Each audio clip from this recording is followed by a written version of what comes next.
এখন কেমন হচ্ছে দেখেন, মালকে আর ভালো হচ্ছে এখন দেখেন, দুধের মতন সাদা মুড়ি হচ্ছে এখন একদম, এখন সুন্দর মুড়ি হচ্ছে দেখেন এখানে এসে। মুড়িটা এক গোছের মুড়ি এইভাবে চলবে, আগুনটা দেখেন খেয়াল করে এইভাবে সিস্টেমে চলবে মেশিন, একদম এই একই রকম চুক সেমভাবে চলবে মেশিন।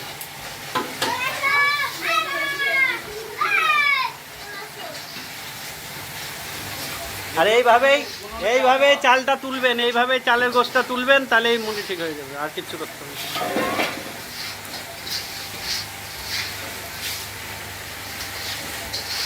গরমা ওটা তো খালি হয় না, খালি হলে কিন্তু লাল হয়ে যাবে।